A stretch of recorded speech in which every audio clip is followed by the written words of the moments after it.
TV Menorá apresenta Janela do Céu.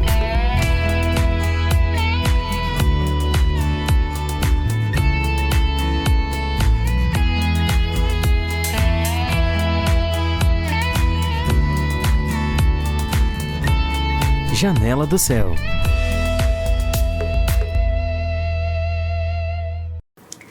Janela do Céu iniciando. Hoje meu convidado é o João Scheidt, aqui de Cachoeira do Sul. Ele vai contar um pouquinho para nós a história dele, a caminhada com o Senhor, como que iniciou, as experiências que ele já teve com Cristo. Tudo certo, João? Tudo certo, Ana. Fico feliz de poder participar do teu programa. Assisto ele seguido.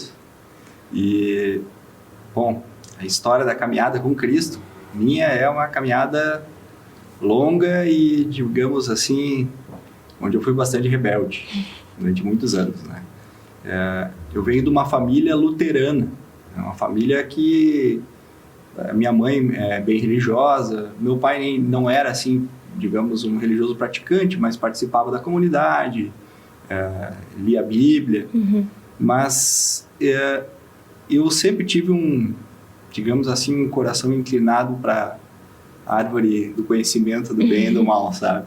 Desde pequeno, né?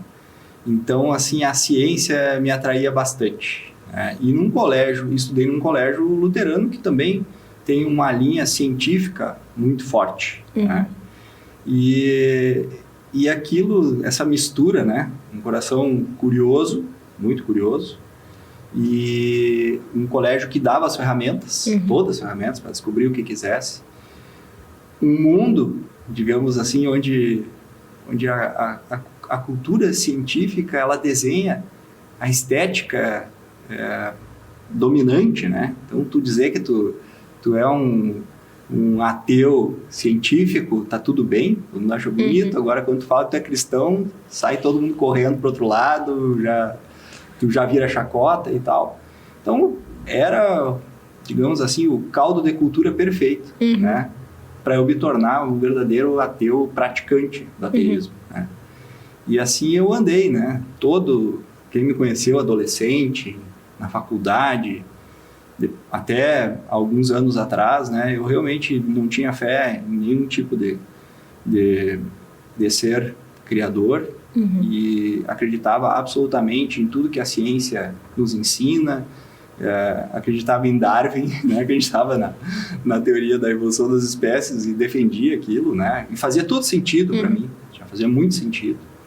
E por alguma razão, eu ainda me mantinha, digamos assim, muito preocupado com o próximo. Sempre tive uma preocupação muito grande com o próximo. Preocupado com as consequências do que eu fazia com o próximo. Isso é curioso, né? Porque se tu analisar uma realidade onde não há nenhum tipo de punição ou julgamento póstumo, qual é o sentido de tu respeitar algum tipo de ética sendo que ninguém saiba o que aconteceu, né? Isso é muito curioso. Então, dentro do meu coração tinha alguma coisa que me orientava, né? Apesar disso, né? Apesar de eu não crer que algum dia eu pudesse ser punido por alguma coisa que eu fizesse, desde que ninguém soubesse, né? Mesmo assim, o conhecimento do que é certo e do que é errado eu tinha, né? Alguma coisa no meu coração sempre me inclinava, então, né? Ao contrário dessa curiosidade total científica, me inclinava por fazer algo que culminasse em algo bom para o próximo. Eu sempre fui um cara preocupado com o próximo, fui preocupado em estar fazendo algo certo, né? E ao longo dos anos fui construindo minha vida assim, né? E Deus foi misericordioso comigo, me abençoou muito, tudo deu certo, tudo funcionou. Eu consegui prosperar bastante, saúde, né? Uma vida de muita satisfação, segurança, conforto, tinha tudo. E é muito curioso que Deus não me converteu com uma tribulação. Eu fui me convertendo lentamente. E nesse processo, assim, da tua vida, em algum momento, tu pensou que faltava alguma coisa, que precisava de ter um Deus? Nada? Não. Era... Não, de modo algum. Eu achava que não. Achava que não tinha necessidade nenhuma. É óbvio, né? Eu também estava um pouco anestesiado com a minha realidade. Né? Então, assim, tudo dando certo. E a gente começa a achar que é por nossa conta, né? Então, tá dando certo porque eu fiz isso, porque eu me esforcei, porque eu passei trabalho. A gente começa a achar isso. Sim. A gente começa a se iludir. Isso faz parte da ilusão do inimigo, digamos assim. Então, eu estava tudo andando bem, mas na minha profissão, eu sou médico, eu fui oportunizado a conviver com muitas pessoas todos os dias. Né? Então, sei lá, períodos da minha vida que eu conhecia pelo menos umas 20 histórias por dia. E eu sempre gostei de conversar, como eu te falei, eu era preocupado com o próximo, né? E eu tive a oportunidade de trabalhar um tempo na perícia do INSS também, onde eu trabalhei que eu fazia exames em pacientes drogados, dependentes químicos, né, alcoolistas. E é engraçado que eu evangelizava sendo ateu. Isso é muito engraçado. Mas na minha cabeça, o que acontecia? Eu tinha compaixão daquelas pessoas. Eu via aquelas pessoas com a vida toda esculhambada, né, perdidas, né, na dependência de uma substância química, sem dinheiro, já com a profissão degradada, porque não consegue mais trabalhar, tem que estar correndo atrás da droga, ou porque tem que colocar todo o dinheiro na droga, família destruída. Aquilo me comovia, né? Eu olhava para aquilo e ficava com compaixão, né? Eu não conseguia simplesmente fazer o meu trabalho e tchau, né? E na minha cabeça, quando eu olhava para as igrejas, né, dos crentes, né, eu olhava e pensava, não, isso é um vício. Né? As pessoas são viciadas naquilo e é um vício mais forte que a droga, por isso que funciona. Eu não acreditava que era Deus que fazia o movimento. Então eu dizia, olha, quem sabe não procura uma igreja. Claro que as pessoas, igreja fulano de tal, recomendava inclusive algumas, né, que eu tinha alguns conhecidos. E olha que engraçado, né? Com o passar do tempo, eu era parado ou no vestiário do hospital. Eu sou cirurgião também, então se troca para entrar numa cirurgia, né? Colocar roupa para entrar no bloco cirúrgico. Daqui a um pouco alguém me parava no vestiário do hospital. Doutor, o senhor não está lembrado de mim. Eu já, o que vem aí, né? Mas curiosamente eles me contavam a história. Tu não está lembrado, mas tu fez uma perícia em mim. E tu ficou 1 hora conversando comigo. E eu ficava 1 hora mesmo. Eu ficava lá, perdia minha manhã, eu tinha que ir embora fazer minhas coisas, mas eu ficava conversando com aquela pessoa e convencendo ela a fazer isso. E a minha vida mudou completamente. Eu tô aqui, tô trabalhando, né? Tô fazendo faculdade, reconstruir minha família. E aquilo começou, né? Foi um caso, né? Às vezes num restaurante, chegava alguém, batia nas minhas costas. O garçom, doutor, o senhor não tá lembrado de mim. Sempre a mesma frase. Não, eu olhava assim, vagamente, né? Não, tu fez uma perícia, eu fiz o que tu pediu. Hoje eu tô com Cristo, minha vida tá restaurada. E assim foi 1, foi 2, foi 3. Quando tu falava naquele momento, eles davam a entender que tu era crente também. Eles acreditavam que eu era crente. Sim. Né? Então vim te contar o testemunho depois deles, de conversão. Exatamente, vim me contar o testemunho. Exatamente. E assim, foram assim, inúmeros. Começou a ser algo muito frequente. Ao mesmo tempo, né, eu trabalhava a gente montou o serviço de oncologia cirúrgica do hospital. E para fazer acontecer aquele serviço, a gente montou também uma unidade de internação direta. Né? Na época, um paciente terminal tinha muita dificuldade em internar no hospital, porque era da oncologia, era da clínica, então a gente montou uma equipe que recebia esse paciente. É da oncologia, interna direto para essa equipe. Isso aí foi, sei lá, faz bastante tempo já.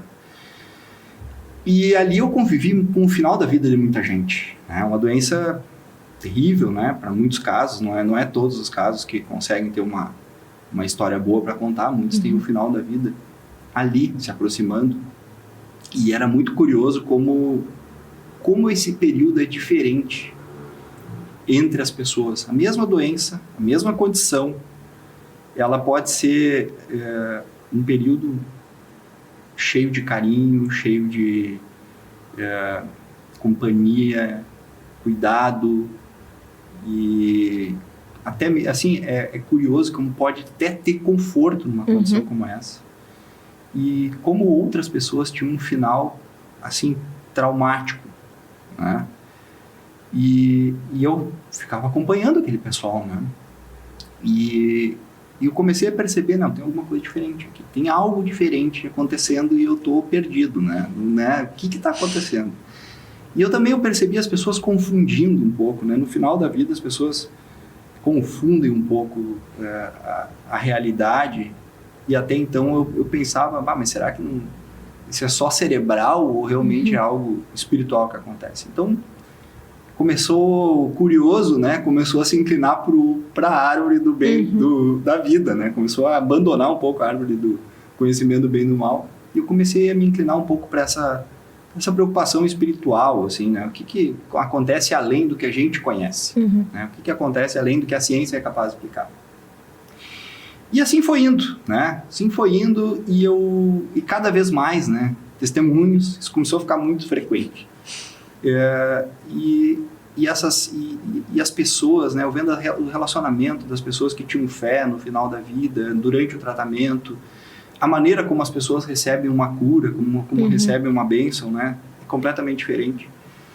E chegou lá por, sei lá, uns 7 anos atrás, mais ou menos, eu resolvi levantar uma bandeira branca nessa luta. Eu pensei, não, a coisa é complicada, eu acho que existe um Deus, né? Isso pra mim, né? Mas eu ainda estava naquela do como é que eu vou te dizer, de uma energia, do Deus que é uma energia. Não, existe, mas é uma energia, né, que rege o mundo e que rege as coisas e que... Algo bem distante, não tem relacionamento nenhum com a gente. Nenhum, exatamente. Não tem muita interferência. Nada, é uma coisa que controla o mundo, o universo, né? O universo é regido por isso aí. E isso explica, né? Então, por que a vida acontece, né? Por que acontecem os castigos, né? É uma energia que rege o mundo, né? Tava assim, né?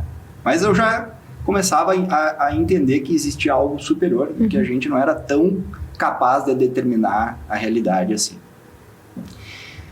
Até que veio um grande desafio na minha vida, que foi um desafio administrativo. Foi uma experiência interessante também. Que foi um determinado momento que eu assumi uma posição administrativa e eu me deparei com um problema, né, econômico ali que era matematicamente insolúvel, né? Era uma coisa complicada. Inclusive a pessoa que estava me entregando o cargo, ele falou que achava que 2 anos ainda tinha de sobrevivência o negócio. E a pessoa que estava me entregando, né? Quando eu abri as contas, naquele dia, no primeiro dia, eu e o meu amigo que estava trabalhando comigo nisso aí, a gente olhou assim, não, é um checkmate. E aí tá, a gente fez, tocou o expediente do dia, tô indo embora, tô com ele parado, eu me lembro até o local que eu estava parado com ele, olhei para ele, meu Deus, tu te deu conta do que a gente fez na nossa vida? Nós assumimos um negócio que a gente não tem treinamento para fazer. Tu não é administrador, eu não sou administrador, e a situação é essa. Como é que, cara, o que a gente vai fazer? E ele era crente. Ele é crente. Ele olhou para mim, ele olhou, cara, vamos orar. Bem assim, eu pensei comigo, né? Não, agora é que eu tô perdido, né? Agora eu vou ter que orar. E não tenho o que fazer. Cara, peraí, ele não, me explicou, não, calma, nós vamos orar. Vamos orar porque isso aí, Deus vai resolver isso aí. Daí, cara, poxa, eu tava vendo, eu respeitava ele, respeito até hoje muito ele, né? Muito meu amigo, claro. E, bom, vamos orar então, né? E foi a partir daí que a gente começou, então, com o estudo das Escrituras, uma espécie de igreja na casa. A gente chamava de estudo bíblico, todas as terças-feiras. E oramos, é claro, e é impressionante, é indescritível o que Deus fez ali. É uma coisa que não tem, se transformou, aquele negócio se transformou em algo muito grande, impensável.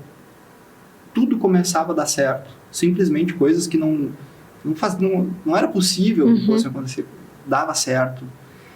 E aí é engraçado, né?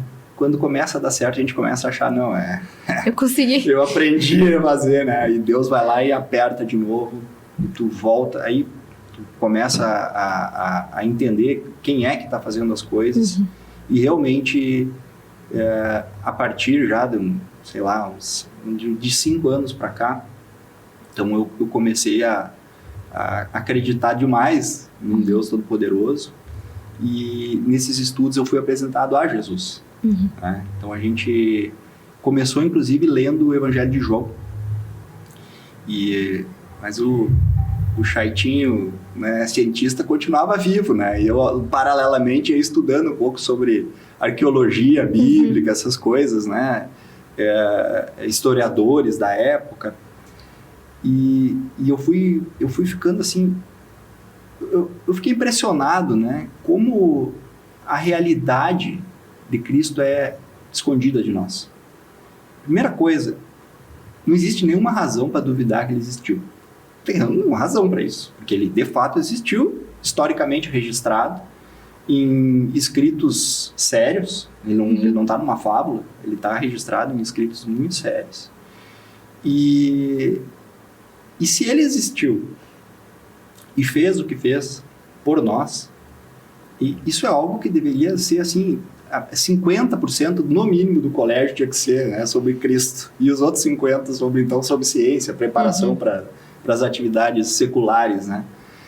Mas não, né? Cristo ocupa lá 5% do ensino para um jovem, né, que vai ter que enfrentar um mundo hostil, um mundo difícil, um mundo que anseia por dominar esse jovem de todas as maneiras, e ele caminha no mundo, e de repente, né, qualquer um que se der conta de quem é Cristo, conhecer ele, aí fica completamente de joelhos, né?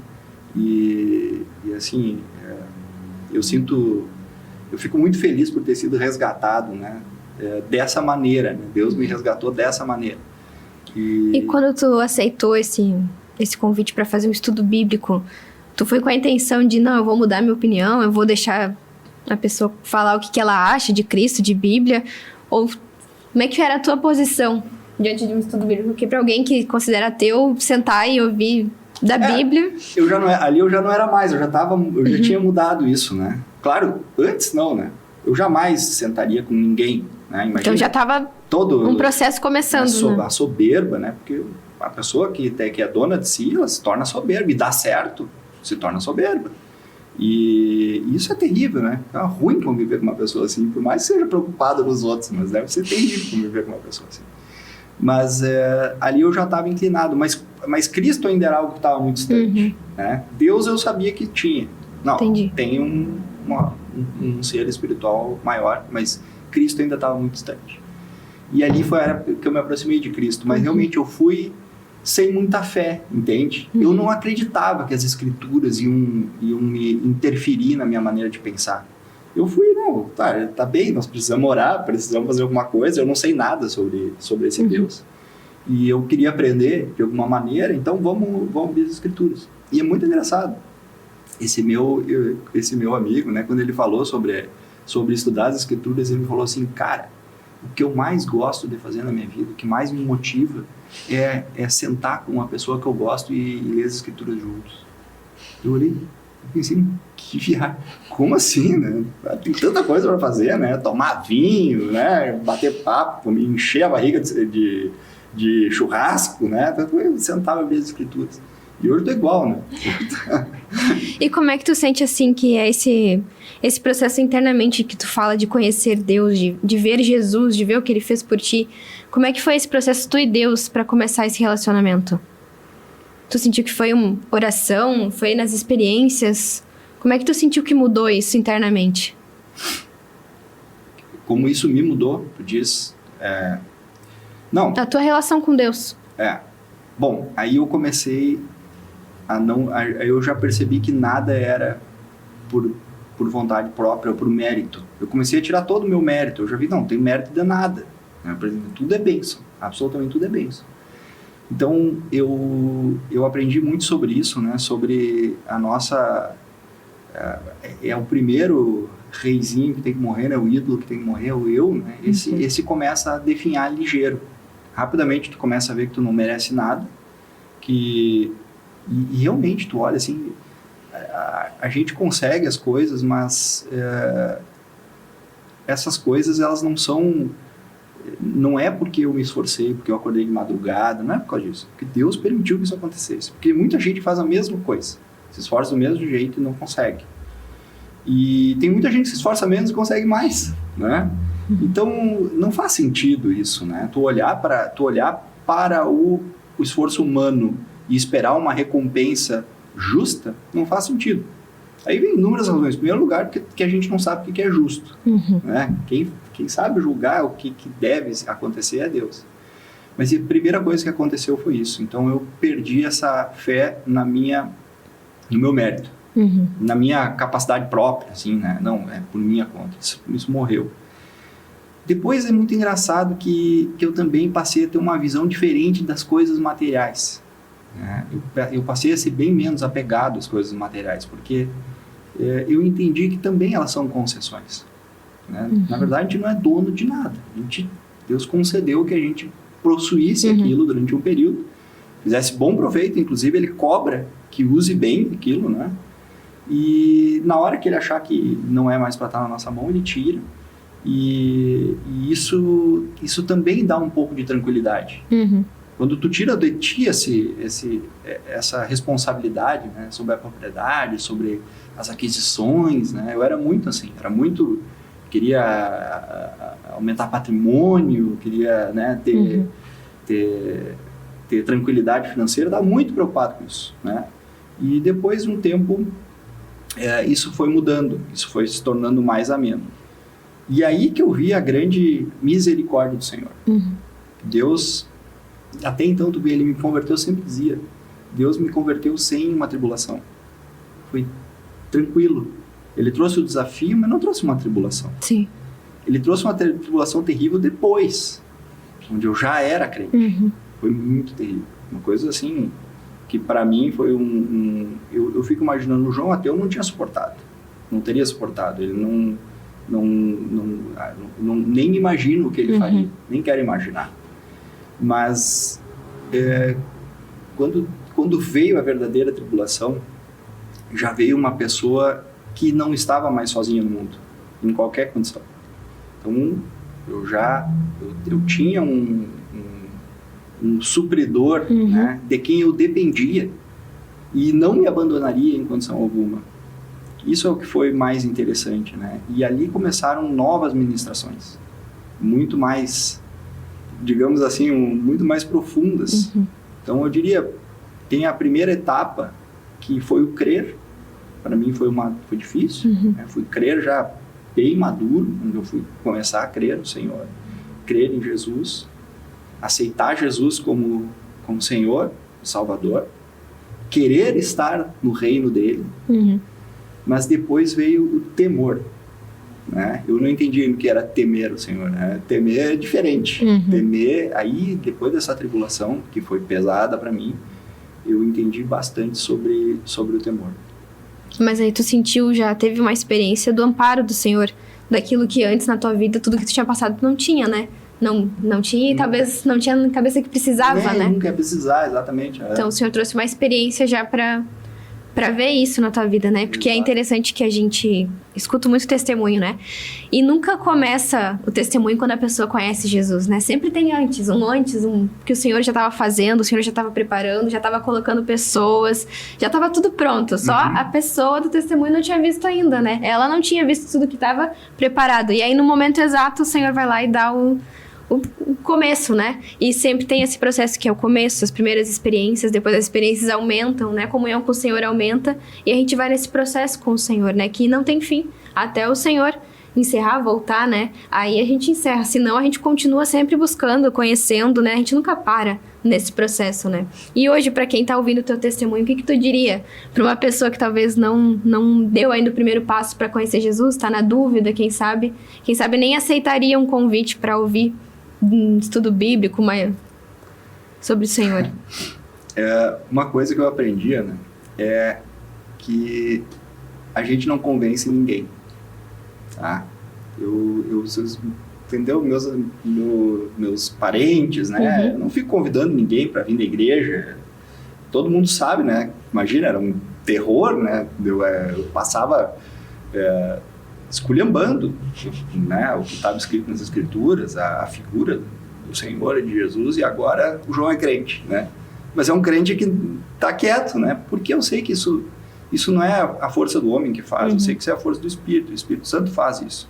Então, se alguém está na dúvida, já não está mais na dúvida, né? Já é o João lá que já tem alguma coisa acontecendo nesse mundo, né? Já sabe que tem algo, né? É mais fácil já começar, né? Se está na dúvida, já começa, porque na verdade... Põe a prova. Põe a prova. Mas de fato quem faz essa obra é o Espírito. O homem nenhum faz, né? Tu pode orar por alguém, eu oro, eu convido amigos assim para estudarem junto comigo, né? Alguém que... Mas eu nunca... Por exemplo, tem 2 irmãos, né? Que eu convidei um deles, né? Que queria e tal, já vinha um tempo querendo se interessar, e o outro eu não convidei.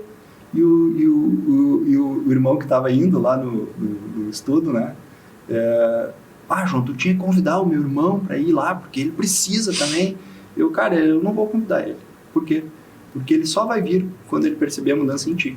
Aí ele vai se interessar. 15 dias. O irmão dele, podia ir também? Pode, claro que pode, tá? Seja bem-vindo. E começou a participar dos estudos lá em casa também. Que tem até hoje, né? Parou um tempo, né? No meio da tribulação deu uma interrompida, mas depois já... Até hoje a gente mantém. E é muito legal. É uma coisa muito boa. Mas eu diria isso. Né? Se tu tá na dúvida, então vai lá, tira a prova, né? Coloca a tua pessoa diante do Senhor, né? Se tá na dúvida, pode falar com o Senhor, né? Ora, faz do jeito que tu sabe pra tentar conhecer o Senhor, né? Porque o Senhor sempre tá pronto a se mostrar pra gente, né? Só falta a gente dar aquele primeiro passo para começar o relacionamento com Cristo, né? Até lá ele tá ali só nos aguardando, né? E aí no momento certo, né? Na hora certa, o Senhor vai fazer a obra que ele já iniciou, né? Com tudo aquilo que a gente já ouviu, para que um dia a gente esteja também no corpo de Cristo, contando o testemunho, né? Para mais pessoas. E não esperar que alguém vá fazer não, tô na dúvida, vou esperar alguém me dizer alguma coisa.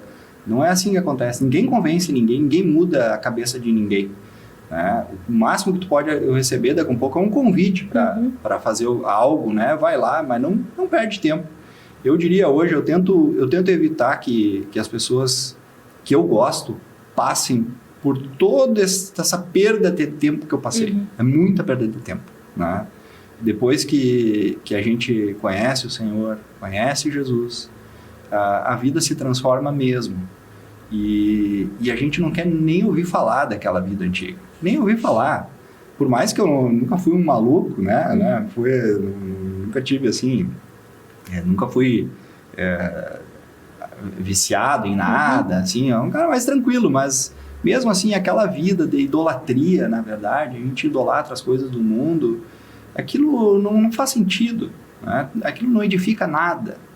Então, assim, a vida com Cristo ela é completamente diferente. Então, isso eu recomendo. Essa é uma vida que vale a pena ser vivida. Irmão, a gente já chegou ao final aqui. Foi muito bom conhecer a tua história, teu processo com o Senhor, né? Que todo mundo é diferente. Tudo que o Senhor precisa fazer é diferente em cada um, né? Mas muito bom escutar tua história e agradeço por dar esse tempinho aqui e contar pra nós. Maravilha. Obrigado. Obrigado ao pessoal aí que escutou a história. Espero que sirva para alguém se encontrar também como eu me encontrei. Muito obrigada a todos que acompanharam aqui mais um Testemunho no Janela do Céu.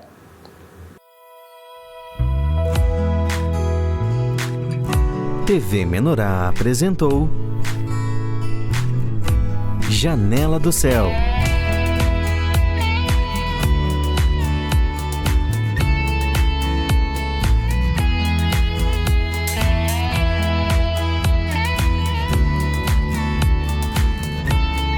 Janela do Céu.